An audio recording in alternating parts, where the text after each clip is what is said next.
بسم الله الرحمن الرحيم الحمد لله والصلاة والسلام على سيدنا محمد سيد الأولين والآخرين وعلى آله وصحبته أجمعين رب اشرح لي صدري ويسر لي أمري واحلل عقدة من لساني يفقه قولي. We praise Allah subhanahu wa ta'ala. We send peace and blessings upon our beloved messenger Muhammad sallallahu alayhi wa sallam, upon his family and his companions and those who follow them until the end of time. Brothers and sisters, assalamu alaikum wa rahmatullah.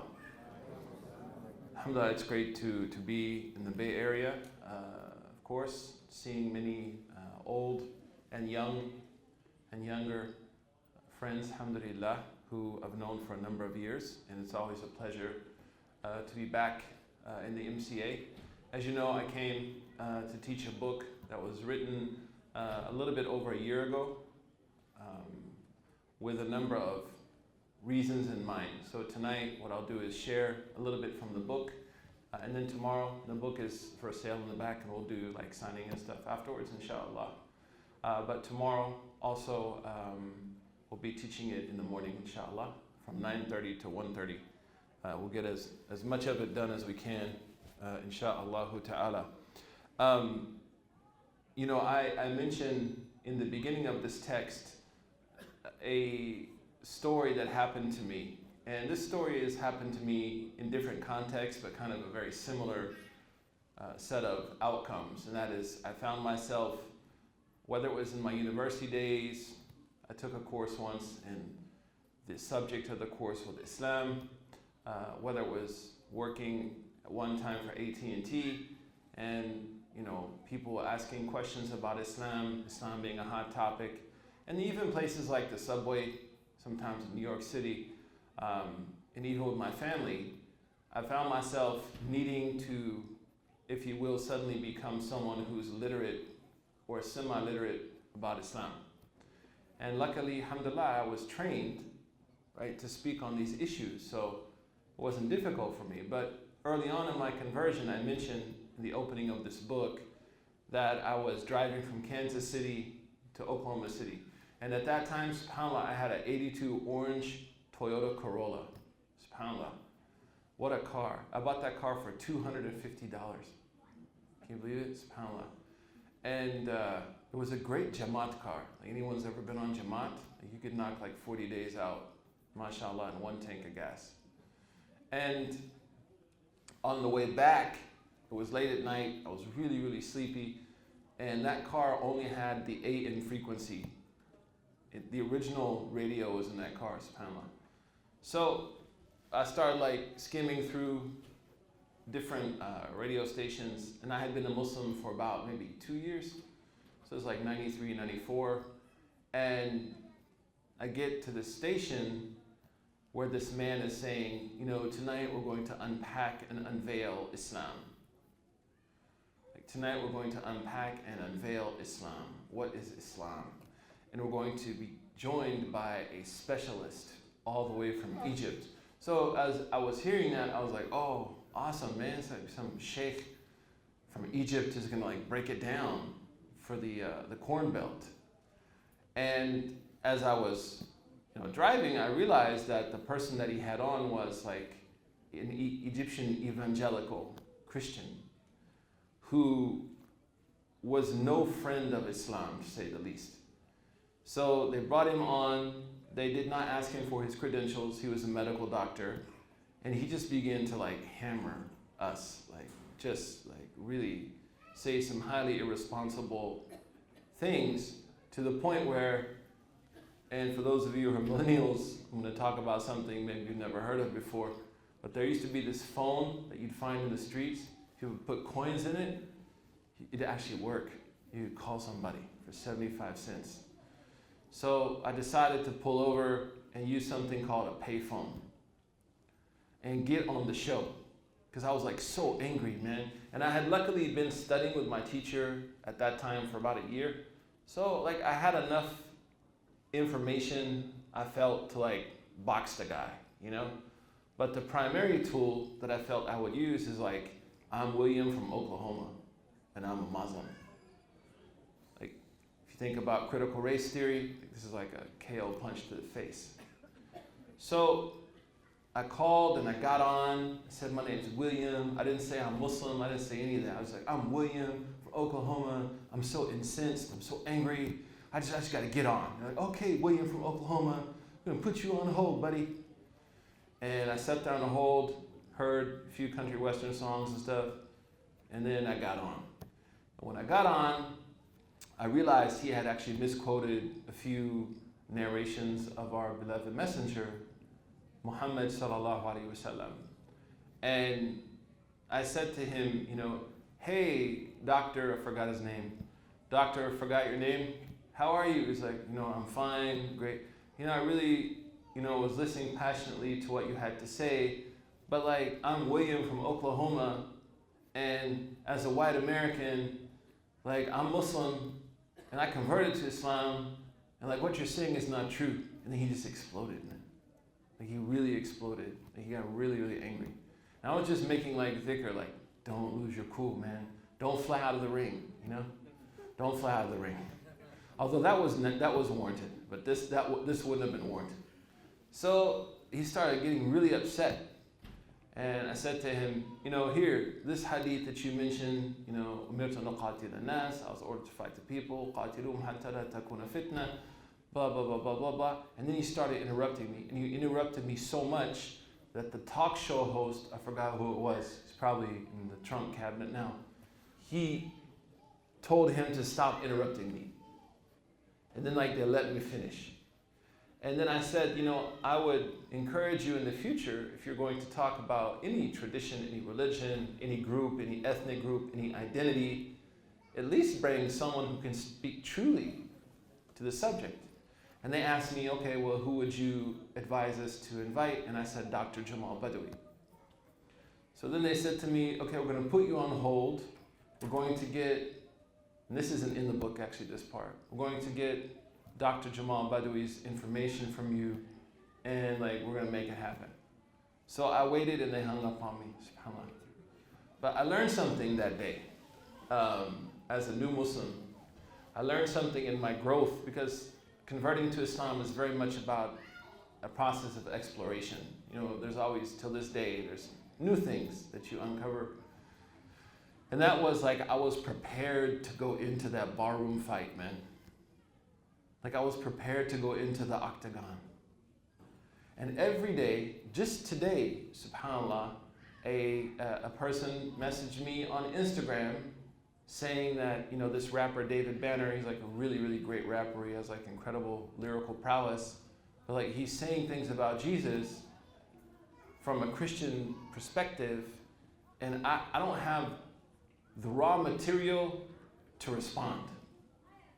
And I see this every week, almost every day, especially young people, people who come out of MSA, because MSA is a cool social buzz, it's really awesome. MSA is a great time, but oftentimes you don't find people in MSA going through a proper system of learning.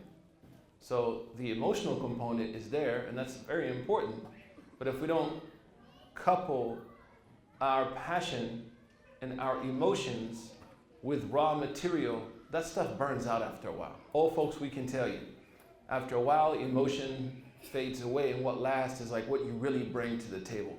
Because Muslims in America, I really appreciate Dr. Sherman Jackson. He says that Muslims in America have to stop playing checkers, and they need to start playing chess. And in order to do that, I have to think about strategically equipping myself with the proper raw materials to survive the intellectual onslaught that's out there. Imam Ibn Qayyim said something very profound about this. He said people leave Islam for two reasons. The first reason is desires, because desires tend to make everything okay. The other night, I was doing this CrossFit workout with my trainer, and he was like, congratulations, you did a really good job. I was like, okay, let's get a big pizza, right? Because the desires will suddenly make what you're not supposed to do seem like it's good for you. And the second thing he says that takes people out of faith is doubt. And what I realized growing up in Oklahoma, being head of a youth group in Oklahoma, being on an MSA, serving as president of an MSA for a while, being an apprentice imam, coming here and kind of being an apprentice imam, is that people do not have avenues to deal with their doubts and their questions. And this is something that's systemic to the whole community, but especially young people. When I ask young people in America, how would you describe your Sunday school? Or how would you describe your Islamic studies program? And this is not, of course, to tear down these efforts, but we can always improve, right? We can always evaluate, change, make some improvements. And one of the questions that I asked is, how would you describe like the experience of Islamic studies in America? And if I were to take all of their answers, there's one word for it: curated. It's like really curated. It's manicured. And I asked, like, what do you mean by it's curated? Like, well, we never really had the opportunity to ask questions that are meaningful to us. And then secondly, it's not organized. It's like kind of a free-for-all. And when you couple that with this massive expansion of the opportunity to learn online, which is good, but at times not organized, it just kind of compounds this problem. So in noting that, I said, perhaps we should contribute and try to translate some texts that were classically taught. I'm not someone who is a traditionalistic person. I would consider myself someone who respects the traditions of Sunni Islam, but I don't think I'm traditionalistic. What I mean by that is I think the tradition is an important bedrock that helps us keep our feet in face of the rivers of modernity. But I think also we have to contribute our own tradition to the future. I see within that also three problems.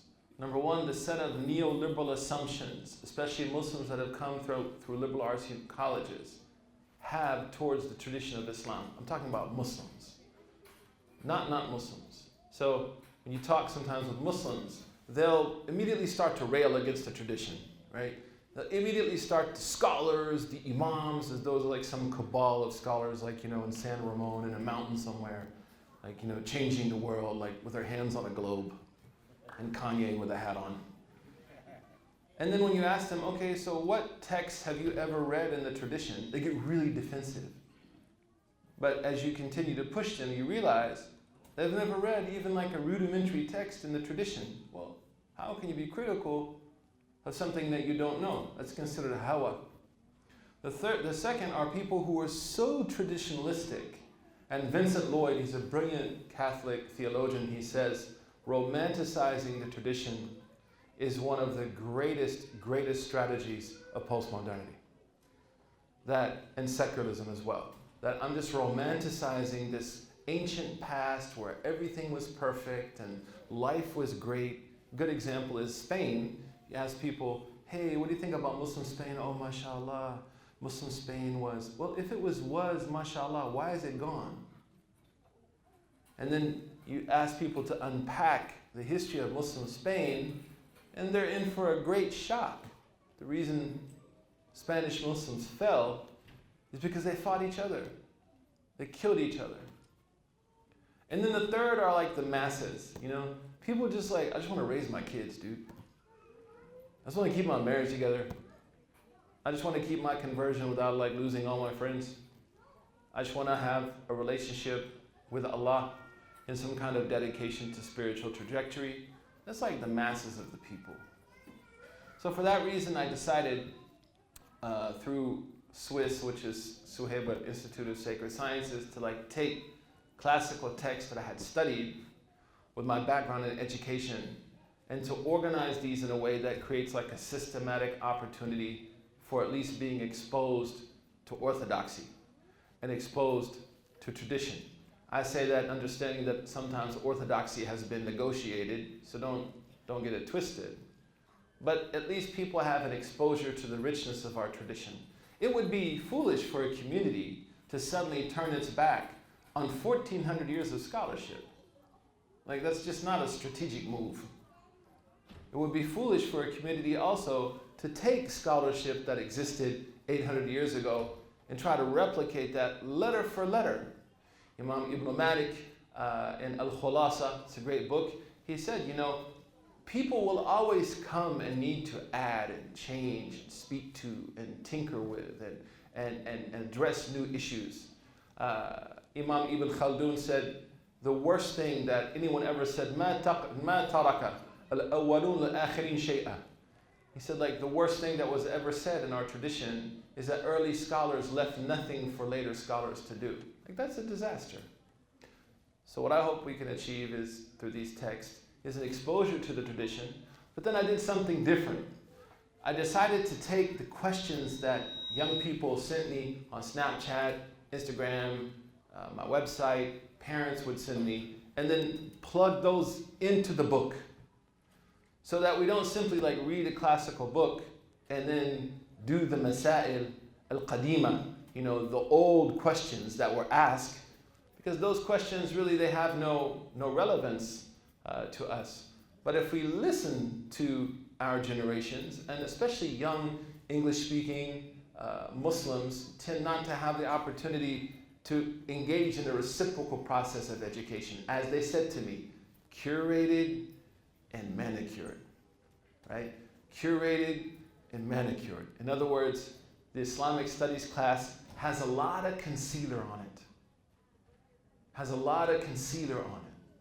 And Al-Ghazali, rahimahullah, in his book Al-Munqidh min al-Dalala, he said that, that the purpose of knowledge is to get to the root of issues and to align those issues with the jalal of Allah subhanahu wa ta'ala.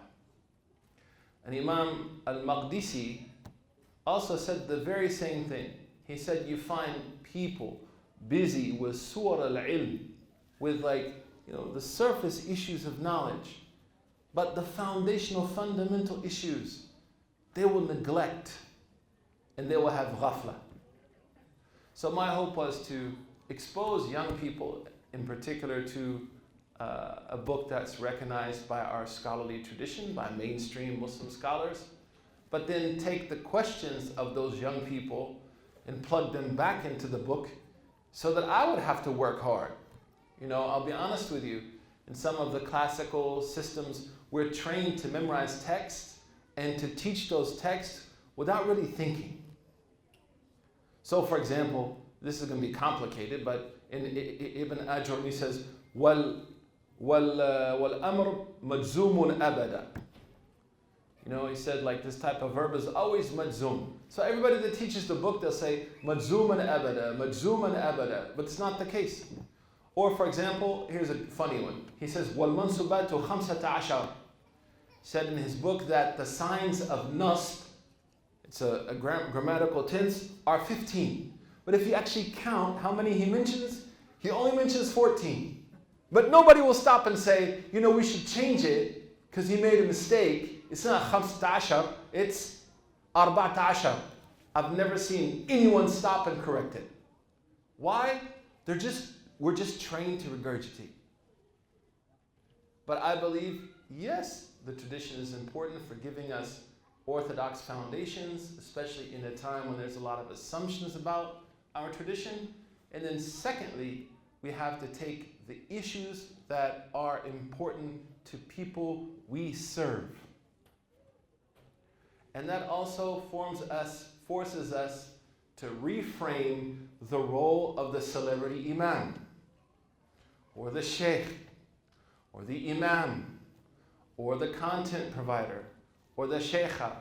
And that is, you have to be someone who doesn't speak at the people, but you're someone who speaks with the people. So you understand what they're going through. Allah says, لَقَدْ مَنَّ اللَّهُ عَلَى الْمُؤْمِنِينَ إِذْ بَعَثَ فِيهِمْ رَسُولًا مِّنْ أَنفُسِهِمْ يعني بَعَثَ مِنْهُمْ. Allah says, we brought the Prophet up from amongst you. وَاعْلَمُوا أَنَّ فِيكُمْ رَسُولَ اللَّهِ. This is rhetoric. It says the Prophet is in you. Fi means literally inside you. But of course, that's impossible. But what it means is The Prophet sallallahu alaihi wasallam, he knows you so well, and he's so invested in you that he's able to speak to the issues that are concerning you. It happens all the time. Have you ever been to a khutbah and you're having some challenge or success in your life, and the khatib speaks to that issue, and you're like, man, this is such a good khutbah. Because it connects. It appeals to you. But we've all been to khutbahs where we're told this person is like a really great scholar, they have a tremendous amount of knowledge, and then we sit and we listen. I remember one of the first khutbahs I ever heard, and this is not to offend Kyrie Irving, because we know the Celtics will destroy the Warriors, inshallah. This iteration of the Celtics, bi'idhnillahi ta'ala, will do it. But I remember one of the first speeches I ever heard was by a man who vehemently argued that the earth was flat as a convert. And then I went home, and my mom said to me, "So William, what'd you learn today at your church?" I'm not going to tell her, "Mom, the earth is flat." And I remember I started to doubt myself, like maybe I'm not good enough to understand what this person is saying. And that's a bad situation, man. So I believe that the key really to our future in this country, one component, and this is not like going to save everything, of course. I think a drop in the bucket of our efforts to continue to grow our communities has to be an organized curriculum that focuses on middle schoolers and high schoolers and takes them from A to Z and exposes them to people who are, number one, trained in Islamic sciences, and number two, ideally have a background in education. You have someone like that in the Bay Area with Sheikh Maryam Amir. Sheikh Maryam Amir, master's degree in education, Azhariya, Hafiz al-Quran. So inshallah, we're going to spend some time on that text, and hopefully you'll enjoy it, inshallah. The book was written by a person named Sheikh Ahmed Dardir. I've aged since I left, as you can tell. No, I have to wear glasses. And I saw my son, and he's like, "What are those?" I said, "Those are glasses." He said, "Why?" I said, "I'm getting old, man." Sheikh Ahmed Dardir, he lived in Egypt around 200 years ago. And it's a very interesting story. He goes through a crisis as an educator. He initially wrote a book called Al-Kharida. Al-Kharida is this long poem. It's beautiful. It's like really, really beautiful, amazing poem that covers the foundations of theology and the foundations of personal development, tazkiyat an-nafs, tasawwuf, and so on and so forth. But he realized after he wrote Al-Kharida that like the masses, the common people, would not have access to that text. Like the large amount of just day-to-day fallahun yani in Masr, right?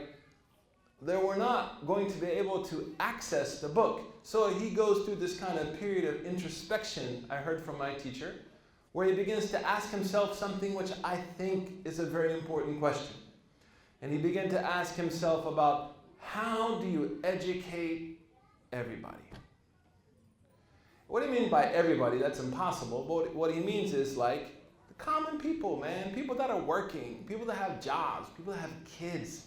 He's like, I wrote the first book for like a Zahira, you know, for people in Azhar. That's their life. That's what they do.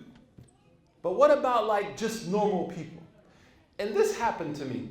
I consider, I want to write a book one day about Mudhakkirati bil Qahira. You know, my days in Cairo. There were certain things that happened to me there that are very impactful in my life, mashallah. But perhaps one of the most impactful was my last week in Egypt. And of course, this is when things are starting to bubble, alhamdulillah. And I went to Masjid al-Azhar for the last time, and I was wearing, you know, the Azhar gear, because my teacher there, if you didn't wear the Azhar gear, you'd be in trouble. So I wore, you know, the outfit out of respect. And then he wasn't there yet. You know, the traffic in Cairo is like, it's rough. It's like the 4:05, 4:59 p.m.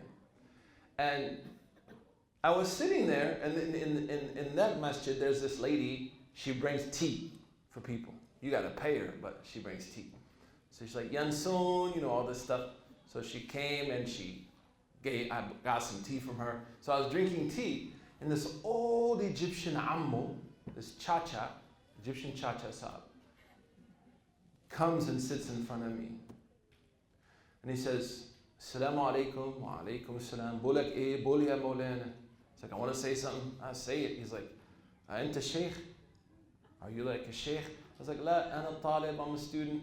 He's like, really? But you dress like a sheikh. He said, no, it's like qissa tawila, it's like a long story. He's like, la, indi su'al. I have a question. I was like, no, I'm not that guy. He's like, la, you're that guy. I said, khalas, faddal. So he said to me, I have a really difficult question. But before I ask you this question, I have one condition. I said, who's this guy, man? He's drinking my tea. He said to me, thank you, man. He said to me, thank you so much. Sorry about that. Shukran, man. So he said, don't answer me like a sheikh. I said, what? Ada, mukhfin. So I got like upset, I was like disrespecting my crew, man. He said, yeah, don't answer me like a sheikh. I said, why? He said, kalam la yu'qal wa la yufham. He's like, I don't understand these people, man. I asked them a simple question, they start, qala fulan ibn fulan ibn fulan ibn fulan ibn fulan. I don't know who these people are. They start, this person, this sheikh, this imam, this scholar, this all these people. I said, in my mind, I said, man, this is how I've been trained to answer questions. 2 years in Dawla Ifta, that's how we answer questions. So I said, okay, I'll try my best. What's your question? He said, why do we say min sharri? And nun di rah fin? Ikhfa, the nun. He said, where did the nun go? I said, wow, what a sweet person, man. It's like a sweet person. I said, what? He said, yeah, min sharri. Where's the nun? It should be min sharri. I said, Imam Ibn Jazari fi matnihi al-mashhur yaqul. So I answered him like this. I said, there's this Imam, his name Ibn Jazari, in his muqaddimah, in his book, yaqul kid. He said, la, that's what I meant. I don't want that. I don't want that answer. I don't want that. This happened, subhanAllah, in the mosque. I thought I was being like punked or something, like MTV. It's like, what is going on? And I said, so I got angry. I was younger. I said, Hakada nuzilat. I said, man, that's how it was revealed. He said, Sah kida? Really? I said, kida, oh. Yeah. Then he said, that's all I wanted to know. And he walked away. I learned something, man, that if you don't make an effort to speak to people and to listen to people, then neither of you can touch each other, man. And when we speak with each other, that's emblematic of the fact that we actually care about each other. When I speak at somebody, I don't have to care about them. But when I know how to speak with somebody, then that means that I care. So one of the kind of approaches of the text was to try to speak with people so that they felt like that connection. So we'll just take this part, but Sheikh Ahmad Dardir had a very similar crisis. He wrote the Kharida, and then after the Kharida, he realized this book is not accessible to people, so I'm going to take this super, super, super long poem, and I'm just going to write this. And he's like, I'm going to write this with the people. I'm going to write this so that people have access. And that takes us to an important question that not only should plague the mind of educators and content providers, but also nonprofits in America. And that is, do you have a strategy around entry points into your community? Like, is there really a well thought out strategy that will encourage people to come and stay?